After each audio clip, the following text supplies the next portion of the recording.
नमस्कार, Manoj Tiwari talk show में आपका स्वागत है। मैं हूं प्रज्ञा वत्सल मिश्रा और मेरे साथ हैं बीजेपी के वरिष्ठ नेता दिलीप कुशवाहा जी, जो कि फाफा माऊ से बीजेपी के नेता हैं और एक दल से प्रत्याशी भी घोषित हो चुके थे। आइए उनसे राजनीति पर और चर्चा करते हैं। दिलीप कुशवाहा जी, आपका हमारे टॉक शो में बहुत बहुत स्वागत है। जी धन्यवाद। दिलीप जी, आप फाफा माऊ की राजनीति में बहुत बढ़ चढ़ कर हिस्सा लेते हैं जी। लेकिन बीजेपी में अभी वैकेंसी तो नहीं है, तो ऐसे में आप इस बार चुनाव लड़ेंगे या आप पिछली बार की तरह त्याग कर देंगे? नहीं, अब त्याग हर बार तो त्याग कोई नहीं करता ना। तैयारी तो मेरी पूरी थी पिछली बार भी जी। लेकिन माननीय डिप्टी सीएम साहब ने लास्ट टाइम हमें कहा कि चूंकि अभी आप दूसरे दल से आए हो तो थोड़ा सा टाइम लगेगा, आपको मिलेगा तो ठीक है, नहीं मिलेगा तो आप लग के विक्रमाजीत जी को मिला है, जिताइएगा। तो हमने अपनी पूरी ताकत से अपने पूरे सपोर्टरों को लेकर उस सीट को दिलाया, जिताया और तब से अभी तक बराबर मैं बीजेपी के लिए ही काम कर रहा हूँ। क्षेत्र में भी बराबर मेरा दौरा बना हुआ है। दिलीप कुशवाहा जी, आप एक समाज सेवी हैं और आप एक राजनेता भी हैं। ऐसे में आप हमें ये बताइए कि समाज सेवा और राजनीति में मूलभूत अंतर क्या है या फिर कुछ भी नहीं है? नहीं, समाज सेवा से ही तो राजनीति की तरफ आदमी प्रेरित होता है। समाज सेवा करता है आदमी तो राजनीति में इसलिए जाता है कि अगर राजनीतिक ताकत मिल जाएगी तो समाज सेवा करने में उसको और सहूलियत होगी।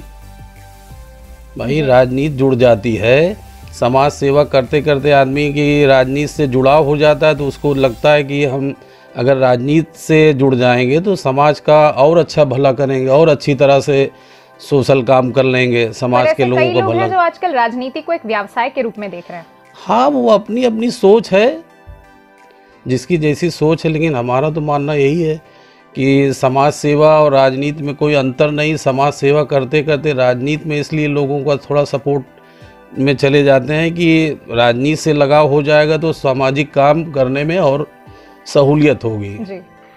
आजकल ऐसा लगता है कि जनता को हमेशा के लिए अकेला छोड़ दिया गया है, उनकी समस्याओं को सुनने वाला कोई नहीं है।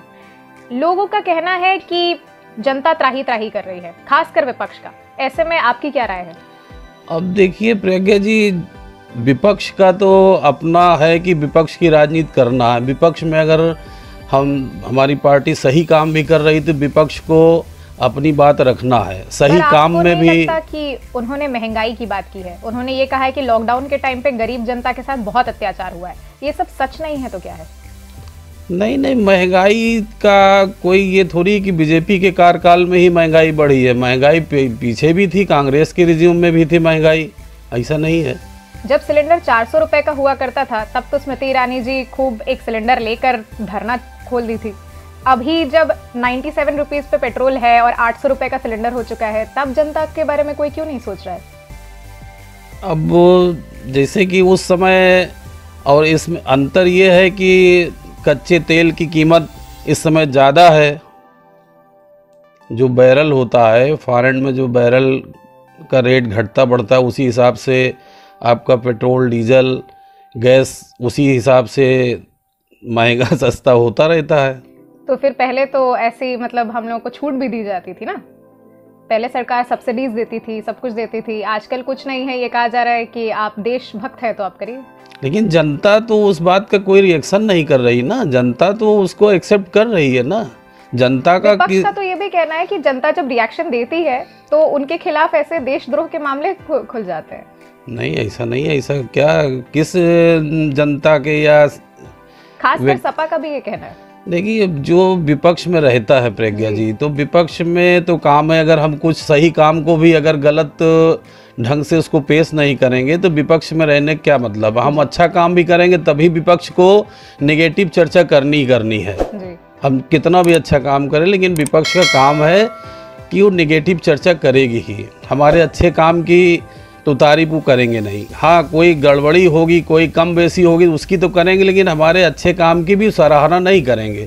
विपक्ष का वो हो या हम हो, उनकी जगह हम भी होंगे विपक्ष में तो हम भी वही बात उठाएंगे। सर, आप फाफा माऊ के राजनीति के खिलाड़ी रहे हैं, तो तब की राजनीति और अब की राजनीति में आपको क्या अंतर लगता है? नहीं, तब की राजनीति और अब की राजनीति में कोई बहुत अंतर नहीं आया है। अब भाई मैं तैयारी कर रहा था जी। मैं तो एक दल से प्रत्याशी भी वहाँ घोषित हो चुका था जी। मैं तो 19 महीना लगभग कैंडिडेट था, लेकिन लास्ट टाइम टिकट किन कारणों से मेरा काटा गया ये मुझे खुद नहीं पता।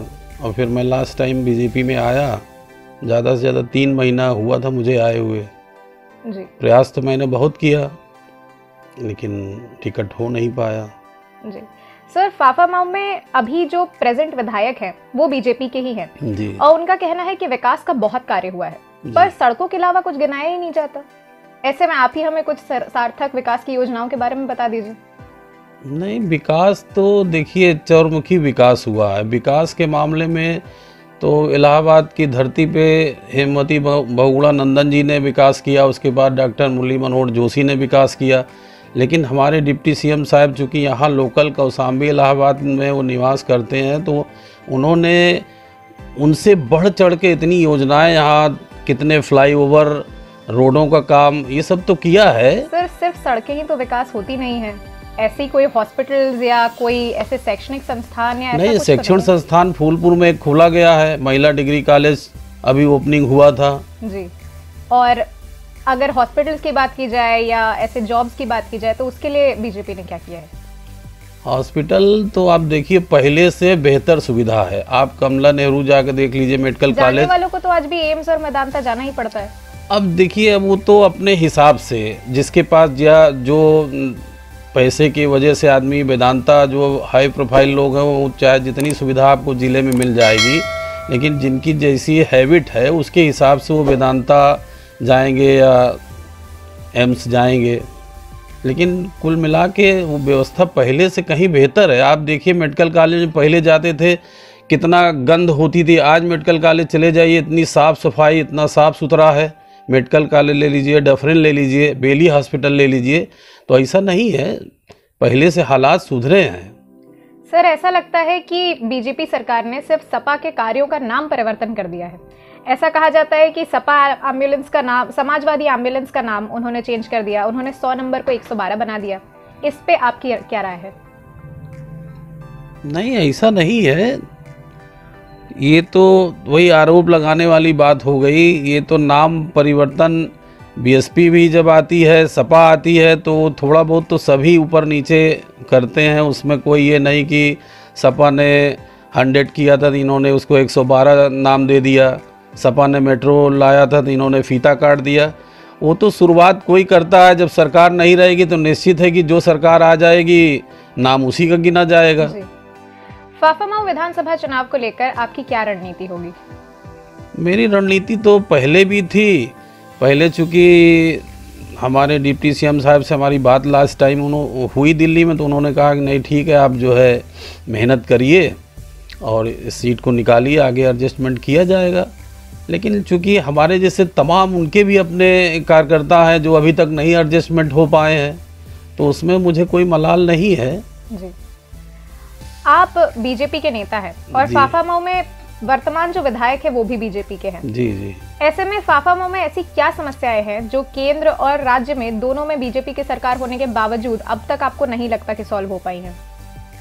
नहीं, लगभग जो समस्याएं हैं वो सॉल्व हो रही है, लेकिन अब वो तो विपक्ष कुछ भी आरोप लगाए, उसका तो काम ही आरोप लगाना।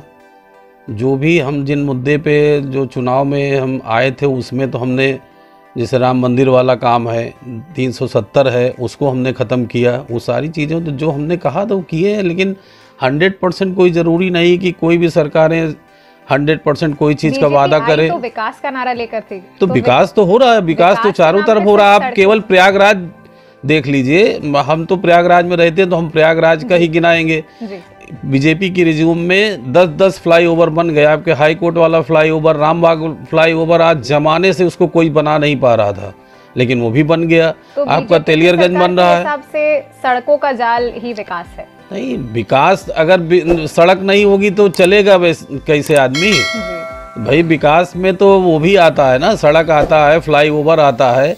अगर चलने के लिए जगह नहीं है, अगर फ्लाईओवर नहीं है, रेलवे के ऊपर फ्लाईओवर नहीं है, तो कैसे चलेगा आदमी? 2 घंटा 4 घंटा जाम में, हमको कचहरी पहुंचना है, 2 घंटा हम जाम में लग गए। तो विकास एक वो मुद्दा है, ऐसा नहीं कि रोड और वो फ्लाईओवर बन गए तो विकास है ही नहीं है। आज आए दिन हत्या, रेप वगैरह की घटनाएं होती रहती हैं और सरकार का कहना है कि सुरक्षा व्यवस्था बहुत टाइट है। तो आप मुझे ये बताइए कि जब ज़मीनी हकीकत कुछ और है, इस पे आपकी क्या राय है? नहीं देखिए, इसके पहले भी जो सरकारें थी उसमें भी क्राइम होते थे, लूट हत्या बलात्कार होते थे। उनकी अपेक्षा तो हमारे यहाँ बहुत कम है। आपको खुद लगता होगा कि पहले आम आदमी त्राही त्राही करता था कि नहीं गुंडों की सरकार है, ये है वो है, लेकिन अब उस तरह खुलेआम तो कोई पब्लिक इस तरह का नहीं शहर उसमें आती है, रोड पर नहीं आती कि नहीं क्राइम ज़्यादा हो रहा है। आप बताइए मुझे जी। पहले तो जिधर जाइए उधर इस बात की चर्चा होती थी है गुंडों की सरकार है, वहाँ ज़मीन कब्जा हो गई, वहाँ बलात्कार हो गया, वहाँ। लेकिन इस सरकार में उस तरह का तो नहीं है, लेकिन थोड़ा बहुत तो कम ज़्यादा है, लेकिन हम उनसे बेहतर हैं स्थिति में। जी, इसी के साथ मैं लेना चाहूँगी एक छोटा सा ब्रेक।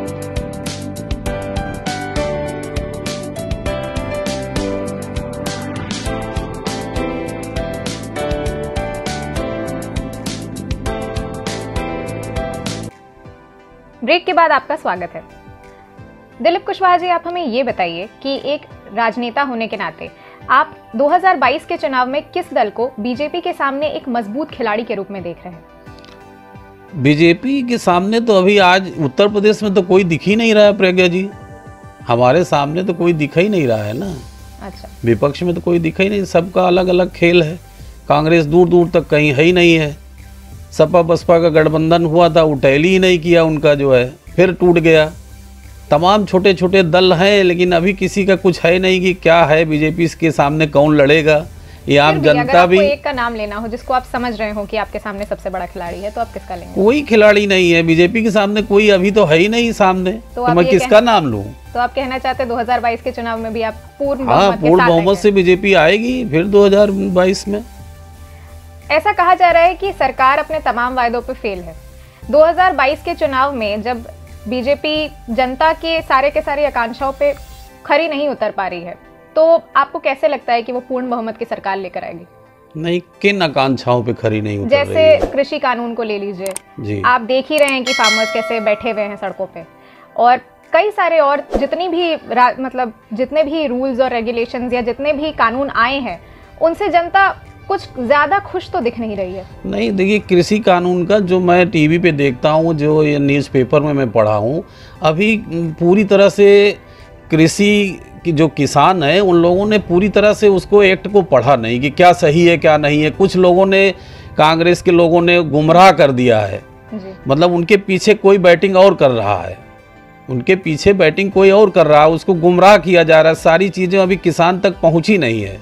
जो वाकई सरकार लाना चाहती है या सरकार ने जो अमेंडमेंट किया है, तो हमें जो लगता है, जो हमने अभी तक टीवी में देखा है या न्यूज़ में देखा है। हुआ कि आप कहना चाहते हैं कि किसान बेवकूफ़ है जिसको नहीं समझ में आ रहा है? बेवकूफ़ नहीं है, बेवकूफ़ नहीं है भाई। देखिए, राजनीति में क्या होता है कि कोई चीज़ पास होता है, कुछ लोगों को लगता है, कुछ दूसरी जो विपक्ष की पार्टियाँ वो लग जाती, वो गुमराह करने लगती है कि नहीं ऐसा हो जाएगा वैसा हो जाएगा, आप ये लाई है कानून तो उसमें आपका खेत गिरवी रख जाएगा। ऐसा कुछ नहीं है। 2022 के चुनाव में आप किन मुद्दों के साथ आएंगे? मुद्दा हमारा वही रहेगा कि शिक्षा, बेरोजगारी, स्वास्थ्य, बेरोजगारी, जो हम जितना कर पाए, जितना जो शेष बचा हुआ है उसको हम समाज के अंतिम व्यक्ति तक पहुंचाने का काम किए गए। है कि बीजेपी के सरकार के समय ही बेरोजगारी का आंकड़ा काफी हद तक बढ़ा है इस सरकार में जी। बेरोजगारी तो पहले भी थी, इसके पहले भी जो सरकारें थी, सपा के सरकार में भी बेरोजगारी का हल्ला मचाते थे। पहले लैपटॉप हमने बांट कर बेरोजगारी क्या दूर कर लिया क्या? अगर हमने बेरोजगारी कुछ नौकरी दिया होता। सरकार की बात करिए, अभी तो सरकार आपकी है। नहीं, तो हमारी सरकार जो हो रहा है वो कर ही रही है। अभी किसानों को 6,000 रुपया जो साल में दिया जा रहा है वो दिया ही जा रहा है। अगर मान लिया जाए कि आप विधायक बन जाए, तो आप पहला काम फाफामाऊ की जनता के लिए क्या करना चाहेंगे जो अब तक नहीं हुई है? अगर हम विधायक बनते हैं तो वहाँ मेरा जो सबसे पहला काम है, स्वास्थ्य, शिक्षा, बेरोजगारी, इन्हीं 3 मुद्दों पे जो काम आपके हिसाब से अभी तक कम हुआ है या होना चाहिए। आपने कहा कि बीजेपी की सरकार में बेरोजगारी ज़्यादा बढ़ी है, मुझे तो नहीं लगता, लेकिन अगर आप कह रही हैं तो मैं उस पर ज़्यादा ध्यान दूंगा, उसी पे फोकस करूंगा जी। और उसके लिए आपकी कुछ योजनाएं होंगी? योजनाएं क्या, योजनाएं तो बनती हैं ना, बनानी पड़ती है। तो आप उसको तब तक के लिए छोड़ रहे हैं कि जब आप विधायक बनेंगे तब आप सोचेंगे? भाई देखिए, जब हाथ में पावर होगा तभी तो कोई आदमी कुछ करेगा। अगर मैं अभी चाह लूँ कि मैं अस्पताल बनवा दूँ, मैं ये बना दूँ, कॉलेज बना दूँ, ये मैं कैसे करूँगा? जब मेरे हाथ में कोई ताकत आएगी तभी तो मैं कुछ करूँगा। भाई जिस पार्टी में वो सरकार जो बन सकता है सरकार कर रही है, लेकिन जब मेरी अपनी इंडिविजुअल ताकत बनेगी तो मैं जो चाहूँगा ज़्यादा से ज़्यादा मैं प्रयास करूँगा करने का उन कामों। आखिर में दिलीप जी अपने जनपद की जनता को क्या संदेश देना चाहेंगे? मैं जनता को संदेश यही देना चाहूँगा कि आप लोग जो भी काम हमारी सरकार ने वादे किए थे, जो पूरे हुए हैं, जो नहीं हुए हैं, आगे हम 1 साल चुनाव बचा हुआ है, आएंगे तो आपके विश्वास पे हम खरे उतरेंगे। भाई एक बार में तो जिन लोगों ने 40 साल राज किया कुछ नहीं किया, हम अभी अगर 5 साल आए हैं तो 40 साल का हम 5 साल में तो निपटा नहीं सकते। जो काम हुए हैं, जो बचे हैं, हम उन पे करने का प्रयास करेंगे पूरी तरह। जी दिलीप जी, आपका हमारे टॉक शो में हिस्सा लेने के लिए बहुत बहुत धन्यवाद। जी धन्यवाद। जैसा कि आपने देखा, हमारे साथ थे बीजेपी के वरिष्ठ नेता दिलीप कुशवाहा जी, जिन्होंने हमें बताया कि जब 40 साल तक बाकी लोगों ने प्रदेश का सिर्फ बुरा हाल किया है तो ऐसे में 5 साल में बीजेपी तो कुछ नहीं कर पाएगी। तो एक और टर्न उनका पक्का बनता है और पूर्ण बहुमत से बीजेपी की सरकार जरूर आएगी। ऐसे ही कई विधायकों से ऐसे ही कई नेताओं से आपकी हम बातें करवाते रहेंगे। इजाजत दीजिए मुझे यानी कि प्रज्ञा वत्सल मिश्रा को, और देखते रहिए मनोज तिवारी टॉक शो।